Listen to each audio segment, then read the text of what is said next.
Brabant wallon, les 27 communes adopteront-elles les sanctions administratives liées au Covid-19? C'est une recommandation, pas une obligation. La province du Brabant wallon demande à ses 27 communes d'adopter le système de sanctions administratives pour lutter contre la propagation du Covid-19. Une manière d'agir plus vite contre les contrevenants.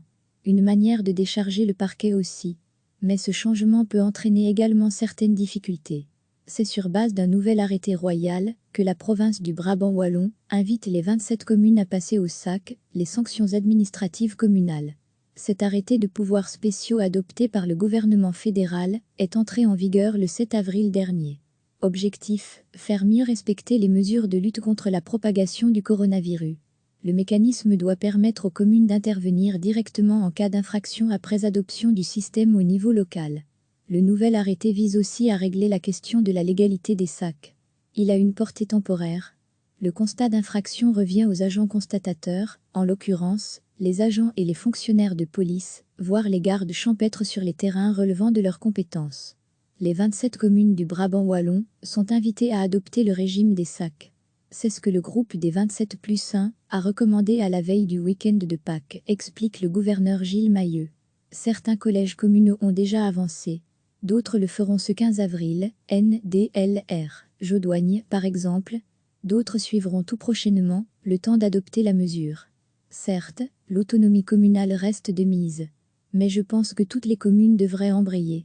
L'important, c'est d'ailleurs d'avoir une décision homogène au sein des zones de police. Ce sera plus facile aussi pour la chaîne judiciaire. N'oublions surtout pas que l'objectif essentiel, c'est d'éviter la propagation du coronavirus. Il faudra attendre encore quelques jours pour voir si les 27 communes prennent la même position. Il est évident que si les 27 communes ont la même attitude, ce sera plus clair pour la population. Et aussi plus facile à gérer pour les services de police et pour le parquet du Brabant wallon, précise Marc Bastin, député provincial en charge du dossier. Par le passé, nous avions déjà pris, au sein du groupe des 27 plus 1, des mesures facilitant une politique cohérente en Brabant wallon, explique Marc Bastin. Pour les policiers locaux, la procédure comportera quelques changements. Le constat d'infraction reste le même, fait remarquer Michel Janut, bourgmestre de Tubize. Mais le travail de préparation n'est pas le même. Par exemple, pour la rédaction du procès verbal. Le document n'est plus envoyé au parquet, mais à l'agent sanctionnateur qui, dans notre cas, est provincial. C'est la province qui gère pour la ville, et d'ailleurs pour toute la zone de police, les sanctions administratives.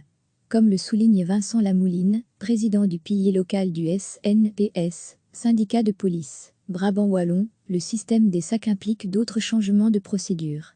Il nous suffira de constater l'infraction Covid-19 sur simple relevé et vérification de l'identité du contrevenant, NDLR, sauf exception.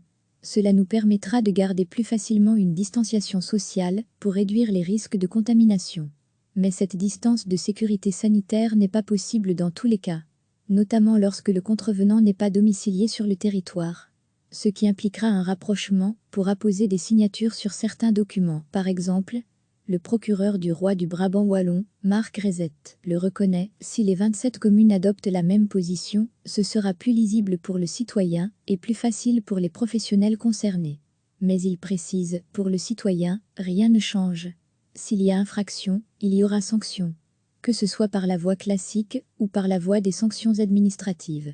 Si certaines communes n'adoptent pas les sacs, le parquet pourra identifier les dossiers correspondants grâce à une codification que nous avons prévue. Mais de toute façon, certains dossiers seront d'office toujours traités par le parquet. Il y a 3 cas de figure pour lesquels le parquet garde la main. Première exception aux champs visés par les sacs, les mineurs d'âge et les personnes déclarées incapables. Un cas de figure qui nécessite toute une série de mesures de protection de la jeunesse qui ne relèvent pas des compétences communales. Puis, il y a les cas de récidive, des cas qui supposent un suivi pénal. Enfin, il y a des concours d'infraction. Par exemple, une personne qui consomme des stupéfiants au sein d'un groupe ne respectant pas la distanciation sociale. Le contrevenant peut payer son amende de 250 € sur le champ ou après intervention du fonctionnaire sanctionnateur. En cas de refus, une procédure de contestation de l'amende est possible, de même qu'un recours devant le tribunal de police. Rappelons que ce régime des sacs COVID-19 est provisoire. Recevez chaque matin l'essentiel de l'actualité. C'est une recommandation, pas une obligation. La province du Brabant wallon demande à ses 27 communes d'adopter le système de sanctions administratives pour lutter contre la propagation du Covid-19. Une manière d'agir plus vite contre les contrevenants. Une manière de décharger le parquet aussi. Mais ce changement peut entraîner également certaines difficultés. C'est sur base d'un nouvel arrêté royal que la province du Brabant wallon invite les 27 communes à passer au sac les sanctions administratives communales. Cet arrêté de pouvoirs spéciaux adopté par le gouvernement fédéral est entré en vigueur le 7 avril dernier. Objectif, faire mieux respecter les mesures de lutte contre la propagation du coronavirus. Le mécanisme doit permettre aux communes d'intervenir directement en cas d'infraction après adoption du système au niveau local. Le nouvel arrêté vise aussi à régler la question de la légalité des sacs. Il a une portée temporaire. Le constat d'infraction revient aux agents constatateurs, en l'occurrence, les agents et les fonctionnaires de police, voire les gardes champêtres sur les terrains relevant de leurs compétences. Les 27 communes du Brabant wallon sont invitées à adopter le régime des sacs. C'est ce que le groupe des 27+1 a recommandé à la veille du week-end de Pâques, explique le gouverneur Gilles Mailleux. Certains collèges communaux ont déjà avancé. D'autres le feront ce 15 avril, NDLR, Jodoigne par exemple. D'autres suivront tout prochainement, le temps d'adopter la mesure. Certes, l'autonomie communale reste de mise. Mais je pense que toutes les communes devraient embrayer. L'important, c'est d'ailleurs d'avoir une décision homogène au sein des zones de police. Ce sera plus facile aussi pour la chaîne judiciaire. N'oublions surtout pas que l'objectif essentiel, c'est d'éviter la propagation du coronavirus. Il faudra attendre encore quelques jours pour voir si les 27 communes prennent la même position. Il est évident que si les 27 communes ont la même attitude, ce sera plus clair pour la population. Et aussi plus facile à gérer pour les services de police et pour le parquet du Brabant wallon, précise Marc Bastin, député provincial en charge du dossier. Par le passé, nous avions déjà pris, au sein du groupe des 27+1, des mesures facilitant une politique cohérente en Brabant wallon, explique Marc Bastin. Pour les policiers locaux, la procédure comportera quelques changements. Le constat d'infraction reste le même, fait remarquer Michel Janut, bourgmestre de Tubize. Mais le travail de préparation n'est pas le même. Par exemple, pour la rédaction du procès-verbal. Le document n'est plus envoyé au parquet, mais à l'agent sanctionnateur qui, dans notre cas, est provincial. C'est la province qui gère pour la ville, et d'ailleurs pour toute la zone de police, les sanctions administratives. Comme le souligne Vincent Lamouline, président du pilier local du SNPS, syndicat de police, Brabant wallon, le système des sacs implique d'autres changements de procédure.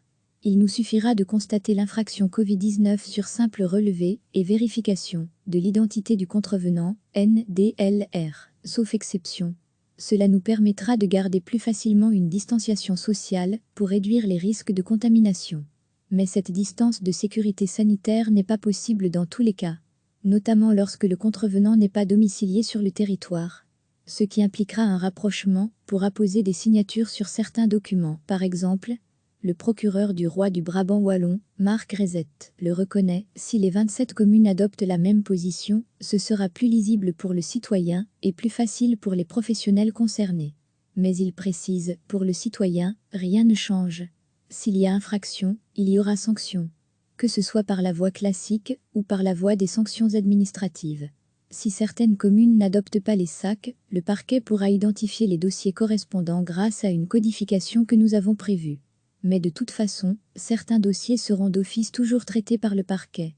Il y a 3 cas de figure pour lesquels le parquet garde la main.